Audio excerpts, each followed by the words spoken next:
गणेश उत्सवाला अवघे 8 दिवस शिल्लक राहिल्याने गणरायाच्या सजावटीसाठी नाशिककर आता सज्ज झालेले आहेत। घरगुती गणेश उत्सवांसाठी नाशिककरांची गर्दी आता सराफ बाजारासह सजावटीचे साहित्य खरेदी करण्यासाठी गर्दी होत आहे।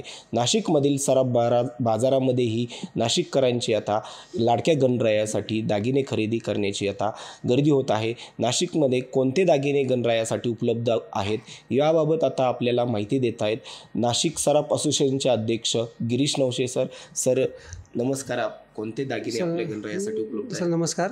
गेल्या वर्षी 85,000 असलेल्या चांदीचा भाव आज 1,20,000 पर्यंत पोहोचलेला आहे आणि ह्या चढत्या भावात पण ग्राहकांचा जोरदार प्रतिसाद ह्या गणपती तयार मूर्तीसाठी व तिच्या दागिन्यांसाठी आज दिसून येतो आहे आम्हाला।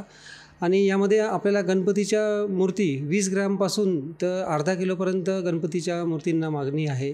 त्याचबरोबर गणपतीच्या दुर्वाचे हार, जास्वंदीच्या हारामध्ये आता नवीन ट्रेंड आलेले आहे।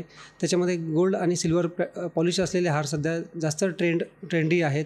त्याचबरोबर चांदीचे मोदक, गणपतीचे जे हत्यारे आहेत ते पण त्याला पण चांगली मागणी आहे।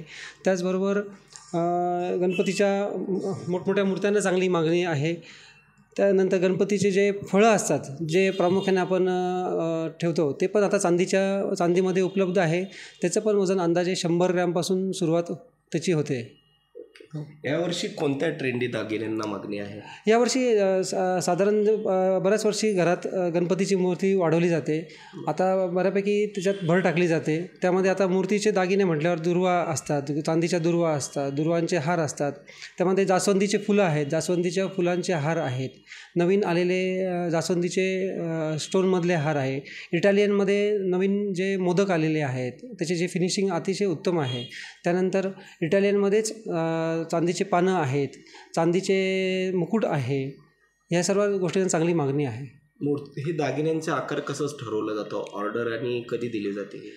साधारणपणे ज्यांना गणपतीत भर घालायची आहे साधारणपणे 1 महिना अगोदर त्यांची सुरुवात होऊन जाते। ज्यांना रेडीमेड मूर्त्या हव्या असतील तर त्या उपलब्ध आहे नाशिकच्या सराफ बाजारात। आपल्या सर्व सराफ व्यावसायिकांकडे, नाशिकच्या सराफ व्यावसायिकांकडे उपलब्ध आहेत। जी नाशिकची चांदी आज पूर्ण भारतभर प्रसिद्ध आहे, त्यामुळे नाशिकच्या चांदीच्या मूर्त्या, त्याचबरोबर ह्या सर्व दागिन्यांबरोबरच नाशिकच्या आपल्या गणपतीच्या पूजनासाठी लागणारे ताम्हण, त्याच्यानंतर त्याची निरंजन, घंटी, चमचे, त्यानंतर पळी, ह्या सर्व गोष्टी, तांबे, हे सर्व नाशिक चांदीमध्ये आपल्या सर्व सराफ बाजारात उपलब्ध आहे। त्या अलंकारांची काय किंमत आहे? किती ग्रॅमनुसार ते काय? साधारण तुम्हाला चांदीचा भाव वाढल्यामुळे साधारण तुम्हाला कमीत कमी 500 रुपयापासून तर 50,000 पर्यंत या सर्व गोष्टी उपलब्ध आहे। 500 रुपयापासून तुम्हाला दुर्वा उपलब्ध आहे, छोटेसे मोदक उपलब्ध आहे, चांदीचे जास्वंदीचं फूल उपलब्ध आहे। गणपतीची मूर्ती साधारणतः तुम्हाला 3,000 पासून तर मग 50,000 पर्यंत गणपतीच्या मूर्ती आपल्याकडे उपलब्ध आहेत। नाशिकमध्ये यंदा फुल हारासह वेगवेगळ्या अलंकारांना सुद्धा आता मागणी आहे। कॅमेरामन भाऊसाहेब पवारसह सुशांत किरवे, माय महानगर।